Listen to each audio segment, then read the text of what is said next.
pedófilo. Coisa triste, triste mesmo. Casos e mais casos que vêm a público, no meio evangélico, que nos envergonham, que nos deixam tristes, que tira a autoridade da igreja. Paulo estava aborrecido, não somente pela porneia, mas pela atitude da igreja. O que é que a igreja fez com aquele irmão que estava vivendo nessa situação de pecado? Veja só, Paulo diz aí no verso 2, e contudo, andais vós ensoberbecidos, e não chegastes a lamentar, para que fosse tirado do vosso meio quem tamanho ultraje praticou. A igreja provavelmente estava se vangloriando, ensoberbecida. Nós somos uma igreja que ama. O amor, meu irmão, o amor aceita todos. Nós não podemos julgar os outros. Cada um tem sua própria vida. Quem é você para ficar julgando o irmão? Nós temos que aceitar todo mundo. Deus amou a todos indistintamente. A Bíblia diz, vinde como estáis. Por que nós vamos ficar criticando a vida dos irmãos? Olha aí a trave que está no teu olho. Quem não tem pecado, atire a primeira pedra. Já ouviram esse discurso? É o discurso das igrejas que não querem fazer nada com seus membros, que estão vivendo em pecado. É o discurso daqueles que não compreendem a seriedade do pecado e a importância de manter a igreja pura. É o falso discurso do falso amor, como se amar fosse fechar os olhos para os erros e para as imoralidades que acontecem na igreja. É exatamente o contrário. O amor não se alegra com a injustiça, mas se alegra com a verdade. O verdadeiro amor, ele vai procurar a recuperação do faltoso. Ele vai zelar pela saúde da igreja, vai zelar pelo nome de Cristo. Não vamos confundir esse amor que nos ensoberbece, somos uma igreja que ama, por isso aceitamos todo mundo como é. Não vamos confundir isso com o verdadeiro amor bíblico. Paulo estava furioso com a igreja, desculpe o termo, porque eles estavam ensoberbecidos quando eles deveriam lamentar, eles deveriam estar chorando que no meio da igreja tinha alguém fazendo isso. Eles deveriam estar lamentando. E não só isso, né? Aí no verso 6, Paulo outra vez volta a falar dizendo, não é boa a vossa jactância. Estavam se gloriando de ser uma igreja inclusiva, que aceitava todo mundo, que não discriminava ninguém, e lá no meio vinha aquele imoral. E eles não tomaram a providência cabível. O que é que Paulo diz que eles deveriam ter feito já há muito tempo? Voltando aí para o verso 2. Paulo diz no verso 2, vocês já deviam ter tirado do meio de vocês quem praticou tamanho ultraje. Então o problema era duplo. Havia o problema em si de imoralidade, imoralidade repugnante, como nem havia no meio do mundo. E o segundo problema que era o pior, a igreja não tinha feito nada, absolutamente nada. Tinha deixado o caso rolar e já era do conhecimento público. Todo mundo já sabia que naquela igreja tinha um caso de imoralidade. Que tristeza. Muito bem. Como é que Paulo resolve o problema? Ele coloca alguns princípios a respeito da santidade da igreja. Ele ensina a igreja de Corinto a respeito da pureza da igreja e da natureza do pecado. Então a primeira coisa que ele diz é que o pecado é como fermento. Veja aqui, vamos voltar ao verso 6. O pecado é como fermento porque se você não erradica, se você não tira o fermento, ele se espalha e contamina toda a igreja, assim como o fermento toma e leveda a massa do pão. Eu não sei fazer pão, minha mulher faz. Mas eu vejo quando ela usa um pouquinho de fermento e deixa descansar um pouquinho até que o fermento tome a massa toda. O pecado é como fermento. Se você coloca o pecado no meio da igreja e você não tira o pecado, não resolve o pecado, ele vai se espalhando. Ele vai contaminando as consciências. Os jovens vão dizendo, deve ser normal. Porque está aqui um homem vivendo em imoralidade, as autoridades da igreja não fazem nada, então deve ser certo. Deve ser certo. Então vai se espalhando e contaminando a consciência da igreja. É o que ele diz no verso 6. Primeiro princípio ele diz, não é boa a vossa jactância, não sabeis que um pouco de fermento leveda a massa toda? O pecado é como fermento. Se você deixa um pouquinho dele, sem tratar na igreja, ele vai corromper a comunidade toda.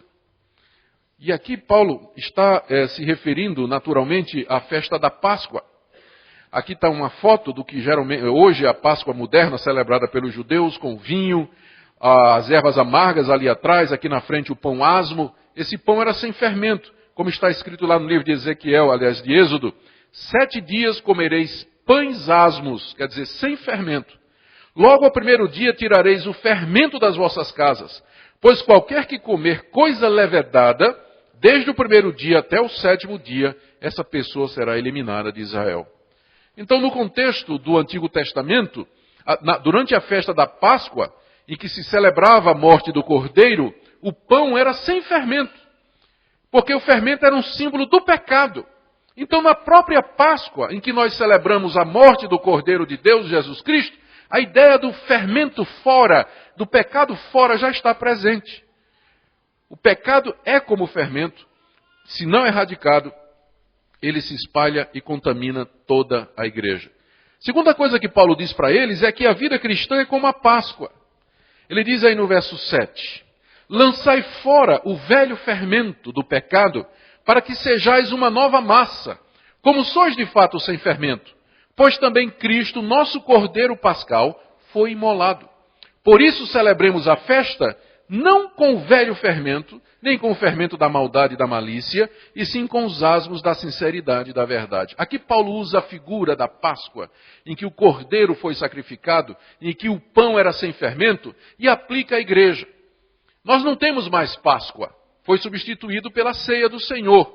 Mas a vida cristã, a vida da igreja é uma Páscoa constante, em que nós nos alimentamos do cordeiro que já foi imolado, Jesus Cristo já foi imolado, e onde nós vivemos sem o fermento do pecado. E nós temos que celebrar a festa, a alegria da salvação, a felicidade de sermos filhos de Deus. Ele diz aí, com os asmos, asmo é o pão sem fermento, com os asmos da sinceridade e da verdade.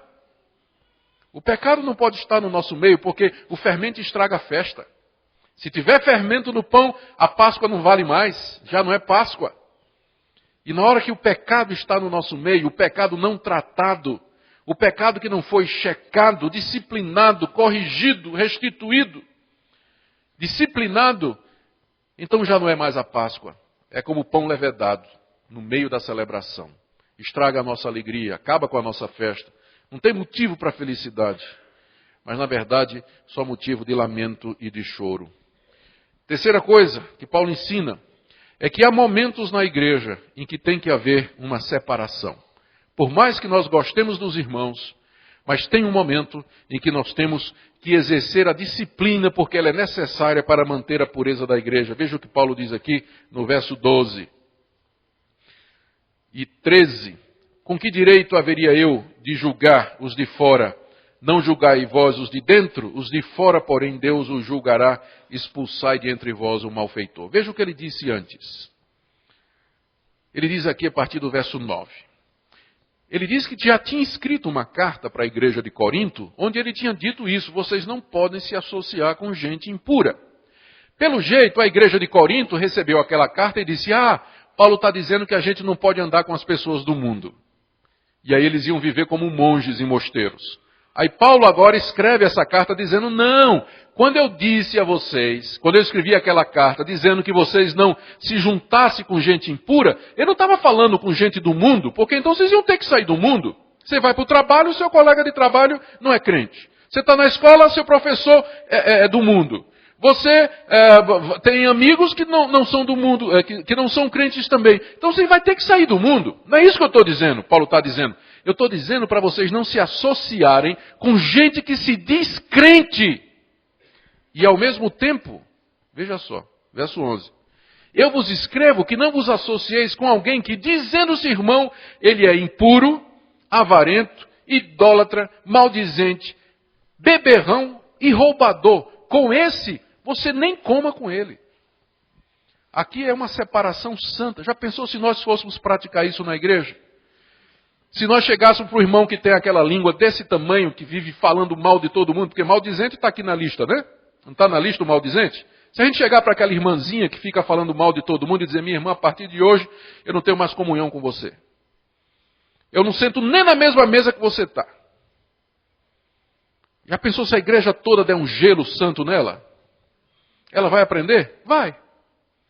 E para aquele irmão que é desonesto, ou beberrão, ou roubador, Se a igreja tomar essa posição, nós não queremos na nossa comunhão alguém que diga que é irmão, mas é falador, é mentiroso, é desonesto, é imoral. E a igreja toma essa posição firme. Não é que nós somos santarrões ou perfeitos. Todos nós somos pecadores. Mas o caso aqui é de pessoas que se dizem irmãos e continuam na prática desses pecados. Porque uma coisa é nós, que somos crentes, tropeçarmos e cairmos. Nós lamentamos, nós nos arrependemos, pedimos perdão, levantamos, queremos ser restaurados, queremos até ser disciplinados. Outro caso é daqueles que se dizem irmãos, estão na igreja, mas vivem uma vida imoral. Vivem uma vida imoral como esse homem lá da igreja de Corinto. Paulo diz, com esse vocês nem comam.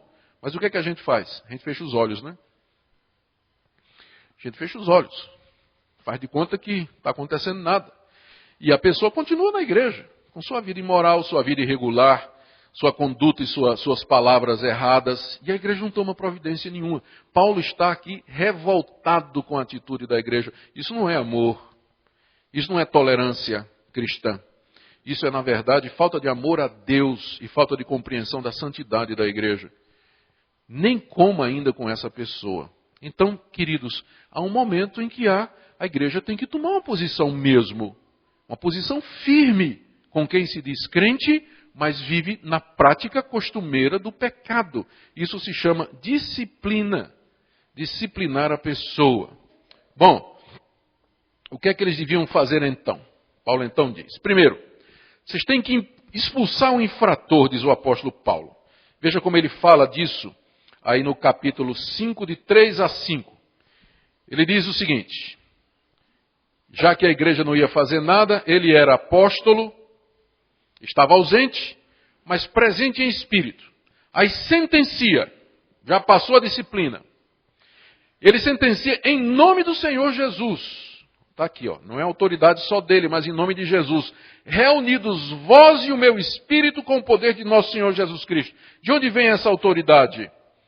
Com o Senhor reflete a promessa que Cristo fez, que está lá em Mateus 16.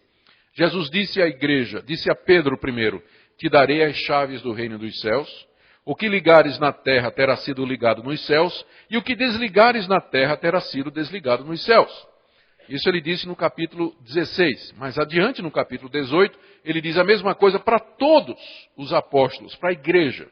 Em verdade vos digo que tudo que ligardes na terra terá sido ligado nos céus, e tudo que desligardes na terra terá sido desligado nos céus. Então Cristo deu à igreja o poder de ligar e de desligar. E o que a gente desliga é desligado no céu. O que a gente liga aqui é ligado no céu. Se a igreja fizer isso corretamente, terá a bênção de Deus. Paulo então está fazendo exatamente isso. Eu, em nome de Jesus, reunidos vós e o meu espírito, com o poder de Jesus, nosso Senhor, seja entregue a Satanás para a destruição da carne. Veja só, entregue a Satanás. Paulo estava longe, estava falando à distância. E juntamente com os irmãos, ele exerce essa disciplina. Esse entregue a Satanás é uma prática apostólica. Você vê Paulo fazendo isso outra vez em 1 Timóteo 1,20. 1 Timóteo 1,20, ele entrega Alexandre o Latueiro, ele entrega um monte de outras pessoas ao diabo. Entrega ao diabo mesmo. O que é que isso equivale, já que nós não somos apóstolos? Isso equivale a excluir a pessoa da igreja. A figura aqui é mais ou menos o seguinte: enquanto a pessoa está na igreja, é como se ela estivesse dentro do redil de ovelhas. As ovelhas, os rebanhos ficavam protegidos durante a noite lá na Palestina por uma cerca. Protegido contra os animais selvagens, especialmente os lobos que ficavam do lado de fora. Na hora que você tirava uma ovelha e botava para fora, você estava entregando aos lobos. E aquele lobo então ia atacar aquela ovelha, machucar aquela ovelha e quando não matá-la e devorá-la. Entregar um crente a Satanás, um membro da igreja, não estou nem chamando de crente, né? Entregar um membro da igreja a Satanás é tirá-lo da igreja, expulsá-lo da comunidade, dizer, você não pertence mais à nossa igreja. E aí quando ele está fora do ambiente da igreja, Quando ele está fora do círculo dos irmãos, onde Deus está presente, ele está exposto ao mundo.